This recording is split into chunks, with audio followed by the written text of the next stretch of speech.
مسلمانوں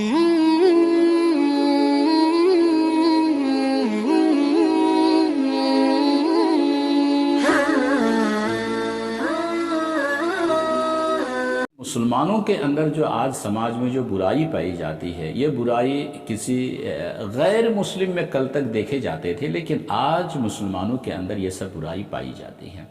مثال کے طور پر میں ڈائریکٹ یہ باتیں آ جاتا ہوں، آج جو مسلمانوں کے یہاں شادی بیاہ کا جو مسئلہ ہے، اللہ کی قسم یہ مسلمانوں کی شادی نہیں ہو سکتی ہے، یہ سنت رسول نہیں ہے، اور نہ کسی حدیث اور قرآن میں یہ شادی اور براتی جو آج سسٹم ہم لوگ 200 براتی 300 براتی اسراف، اللہ تعالیٰ قرآن میں کیا فرمایا، ان المبذرین کانوا اخوان الشیاطین، فضول خرچ اور فضول خرچی کرنے والے یہ شیطان کے بھائی ہیں۔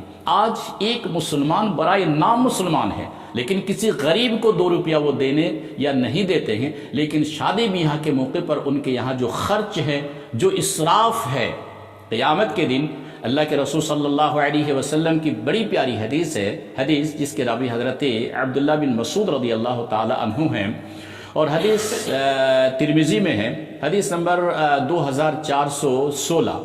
حضرت عبداللہ بن مسعود رضی اللہ تعالی عنہ فرماتے ہیں کہ اللہ کے رسول صلی اللہ علیہ وسلم نے فرمایا، لا تزول قدم ابن آدم یوم القیامت من عند ربہ۔ اس کا ترجمہ یہ ہے کہ قیامت کے دن حشر کا میدان ہوگا، اور اس دن سارے انسانوں کو حساب و کتاب کے لیے اللہ کے سامنے حاضر ہونا ہے۔ اللہ کے رسول فرماتے ہیں کہ ہر انسان سے 5 سوال پوچھے جائیں گے، 5 سوالوں کا جواب دینا ہے، اور جب تک بندہ 5 سوالوں کا جواب نہیں دے گا، اللہ کے رسول صلی اللہ علیہ وسلم نے فرمایا، لا تزول قدم ابن آدم یوم القیامت من عند ربہ، اللہ کے سامنے سے اس کی قدم ہلیں گے ہی نہیں۔ پہلا سوال ہوگا، عن عمرہ فیما افناہ، زندگی تم نے کیسے گزاری ہے؟ آج 60 سالہ زندگی، 70 سالہ زندگی، 50 سال کی زندگی، آپ جو بھی کچھ کر رہے ہیں، اچھا کر رہے ہیں، برا کر رہے ہیں، گناہ کر رہے ہیں، بے نمازی ہیں، جو بھی اچھا اور جو بھی برا کر رہے ہیں، قیامت کے دن آپ کی پوری 60 سالہ زندگی کا حساب و کتاب کل قیامت میں دینا ہے آپ کو۔ میرے بھائیو، آپ کا جواب کیا بنے گا؟ آپ اپنی زندگی کو کیسے گزار رہے ہیں؟ اللہ کی عبادت میں؟ ٹھیک، اگر بے نمازی ہو کر کے یا گناہ کرتے تو پھر قیامت کے دن آپ انتظار کریں کہ آپ کو اس کا جواب دینا ہوگا، تیار رہیں، آپ کیا جواب دیں گے؟ میں اس کا ذمہ دار نہیں ہوں، میرے اوپر ذمہ داری ہے۔ اللہ کے رسول صلی اللہ علیہ وسلم نے فرمایا، بلغوا عنی ولو آیہ، بس علماء کی ذمہ داری یہ ہے کہ وہ جو صحیح بات جانتا ہے دوسروں تک پہنچا دینا، بس یہی ذمہ داری ہے۔ اب آپ سوچیں کہ قیامت کے دن آپ کا جواب کیا ہوگا۔ اللہ تعالیٰ 60 سال کے بارے میں پوچھے گا، تمہاری پوری زندگی کے بارے میں کیا جواب دیں گے؟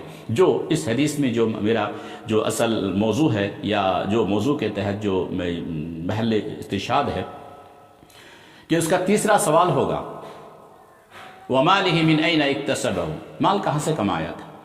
آج بہت سارے لوگ حرام طریقے سے مال کماتے ہیں، سود کا کاروبار، جھوٹ بول کے، بے ایمانی کر کے، دھوکہ دے کے، فریب، کسی کی زمین دبا لیتے ہیں، جو اللہ تعالیٰ نے حرام قرار دیا ہے۔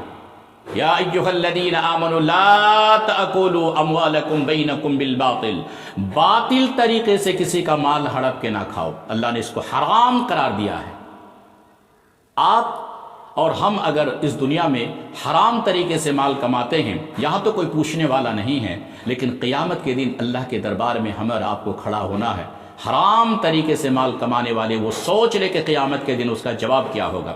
اللہ کے رسول صلی اللہ علیہ وسلم نے فرمایا، حدیث ترمذی کے میں نے جو آپ کے سامنے پڑھی ہے، کہ قیامت کے دن بندہ رب کے سامنے کھڑا ہوگا اور سوال پوچھا جائے گا، پوچھنے والا رب ہوگا، مالک ہوگا وہ، اور اس دن آپ اور ہمیں جواب دینا ہوگا۔ قیامت کا دن کا سوال ہے، وَمَالِهِ مِنْ أَيْنَ اكْتَسَبَهُ، مال کیسے کمایا تھا؟ مال کیسے کمایا تھا؟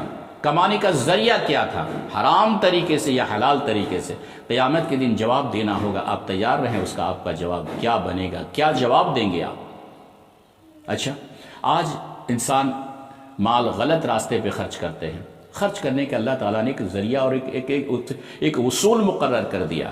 اللہ کا راستہ مسجد، اللہ کا راستہ مدرسہ، اللہ کا راستہ غریب، اللہ کا راستہ فقیر، اللہ کا راستہ محتاج، لیکن آپ اگر ان راستوں میں خرچ نہیں کرتے ہیں تو پھر یاد رہے قیامت کا دن کا دوسرا سوال ہوگا کہ وفیما انفقہ، مال خرچ کہاں کیا تھا۔ آج شادی بیاہ میں آج مسلمانوں کے یہاں شادی ہے، اللہ کی پناہ، اللہ کی پناہ، اللہ کی پناہ، العیاذ باللہ۔ آج مسلمانوں کے شادی بیاہ کا اٹینڈ اور دیکھ کر کے شرم سے سر جھک جاتا ہے کہ یہ مسلمانوں کی یہاں کی شادی ہے۔ آج مسلمانوں کی باراتی، جبکہ اسلام میں باراتی کے تصور ہے ہی نہیں، لیکن مسلمان اسراف، فضول خرچی میں پیسہ خرچ کرتے ہیں، اور جہاں خرچ کرنا چاہیے تھا وہاں ایک روپیہ بھی کسی غریب کے نام پر ایک روپیہ بھی بہت سارے لوگ نہیں دیتے ہیں۔ قیامت کے دن اللہ تعالیٰ پوچھیں گے مال کہاں خرچ کیا تھا، اللہ کے راستے میں یا فضول خرچی میں۔ آج ہندوؤں کا بہت سے عقائد یا بہت سے ایسے معاملات یا بہت سے ایسے یعنی رہن سہن جو مسلمانوں کے اندر جو آ گیا ہے، یہ مسلمانوں کا کام نہیں تھا۔ شادی بیاہ میں دیکھ لیجئے، ڈھول تاشا حرام ہے، ناچنا۔ آج مسلمانوں کے یہاں شادی ہو رہی ہے تو ناچ گانا، ڈھول تاشے، اور پتہ نہیں بے نمازی تو ہے ہی، گناہ کی انتہا، اللہ اکبر۔ اور پھر یہ جو دوسری بیماری جو سماج میں یا مسلمانوں میں پائے جاتے ہیں وہ ہے جہیز کا مسئلہ۔ میرے بھائی، غریب کی بچی ہے، غریب کی بیٹی ہے، 2 لاکھ 3 لاکھ 4 لاکھ روپے جہیز کے نام سے لیتے ہیں۔ اللہ کی قسم یہ حرام پیسہ، یہ جائز نہیں ہے، یہ جائز نہیں ہے۔ اللہ تعالیٰ نے آپ کو سب سے بہترین نعمت دی ہے، ہاتھ ہے، پیر ہے، آنکھ ہے، آپ کی صحت ہے، اتنی بڑی نعمت۔ ایک غریب بچی، غریب باپ سے آپ جہیز کے نام سے 2 یا 3 لاکھ روپے لیتے ہیں۔ یہ سماج میں ایک طرح کی کینسر کی طرح یہ بیماری پھیل چکی ہے، اور مسلمان ہو کر کے یہ حرام ہے، جائز نہیں ہے، جائز نہیں ہے۔ جہیز کے نام پر کوئی ہیلا نہ بناؤ۔ اللہ تعالیٰ نے تمہیں جو نعمت دی ہے اس میں کماؤ کھاؤ، لیکن کسی غریب بچی یا کسی غریب بیٹی سے یہ 2-3 لاکھ روپے لے کر کے اپنے بیٹے کی شادی کرا رہے ہو، یہ اسلام میں جائز نہیں۔ کل تک تو یہ ہندو کا کام تھا، کل ہم سماج میں دیکھتے تھے، سنتے تھے کہ یہ ہندو کرتے ہیں، لیکن آج مسلمان بھی بڑھ چڑھ کر کے یہ جہیز کے نام سے پیسہ لیتے ہیں، جبکہ یہ جائز نہیں ہے۔ اور سماج میں ان برائی کو ختم کرنا ہے، تو ان برائی کو سماج سے ختم کرنے کے لیے، ہٹانے کے لیے ہم جو ایک ناقص میری ایک رائے ہے میں آپ کو دینا چاہتا ہوں، چونکہ آپ لوگ سماج کے بڑے لوگ ہیں اور لیڈر قسم کے لوگ ہیں۔ آج ہر گاؤں میں تقریباً سمیتی ہوتے ہیں، مکھیا جی ہوتے ہیں، امام ہوتے ہیں۔ میری ایک رائے ہوگی، پسند آ جائے تو، اور مجھے قوی امید ہے کہ میری رائے پہ آپ تائید ضرور کریں گے۔